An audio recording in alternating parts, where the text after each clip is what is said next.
We've all got them. Those people in our lives, our friends who love us 1 minute, and then that table gets flipped and we end up looking straight into the eyes at someone we don't even know. The comfort and stability that was once there goes right out the window. And we see our friend has morphed into our frenemy. Nothing is quite as perplexing or infuriating as that of the frenemy. The friend who, in one breath, offers kindness and support, only to turn around and stab you in the back the moment their own insecurities bubble to the surface. This duality of behavior is not just confusing, it is a toxic cycle that leaves you questioning your own worth and sanity. But let's be very clear here. Their behavior says more about them than it ever will about you. Imagine this. 1 minute, your friend is your biggest cheerleader, boosting your spirits and celebrating your successes. The next, they are projecting their insecurities onto you, using you as an emotional dumping ground to lighten the load of their own self-inflicted burdens. It's a cheap trick, an attempt to offload their unresolved issues onto someone else rather than facing them head-on. And in doing so, they fail to realize that their attempts at projection are not only transparent, but also completely unsuccessful. This pattern of behavior is all too familiar to those who have grown up in dysfunctional households. When you've spent years navigating the emotional minefields laid by a manipulative parent, you develop a keen sense for spotting these games from a mile away. You learn to recognize the subtle shifts in tone, the veiled insults disguised as concern, and the way their eyes flicker with satisfaction as they momentarily transfer their anguish onto you. The anger that wells up within you when faced with a frenemy's duplicity is not without cause.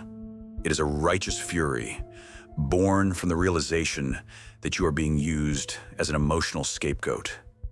They are too cowardly to confront their own issues, so they offload them onto you, hoping to gain some temporary relief.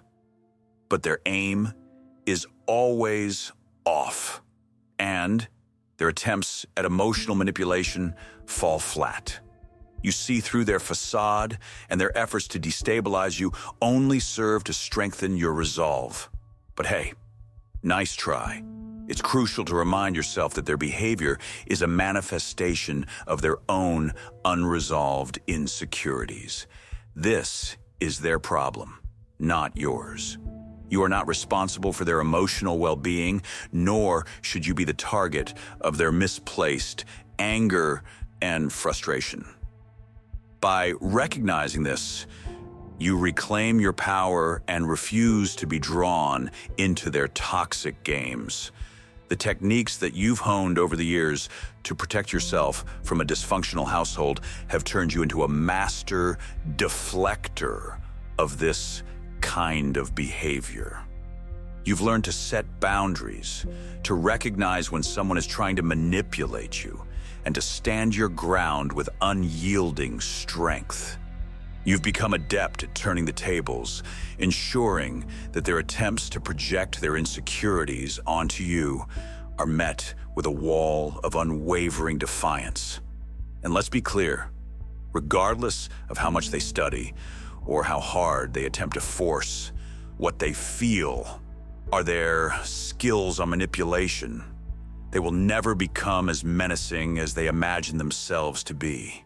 Their attempts at psychological warfare are nothing more than petty parlor tricks. They may fancy themselves as cunning strategists, but you know better. You faced true manipulators and emerged unscathed. Their antics are child's play in comparison. So the next time your frenemy attempts to burden you with their insecurities, remember this: you are not their emotional dumping ground. You are not responsible for their happiness, nor do you have any part in their misery. Whatever is going on in their life that is bothering them so much that they have to pick on you, that is something that they did or that they are doing to themselves, which is not your problem. You hold the power to deflect their negativity and to rise above their toxic behavior. Their behavior is a reflection of their own unresolved issues and insecurities, not a reflection of your worth. Stand strong and remember that you are the master of your own emotional landscape. Their attempts to project their insecurities onto you will always fail because you see them for what they truly are, which is an act of desperation from someone who is unwilling to face their own demons. So, rise above and let their insecurities remain just that, their problem, not yours.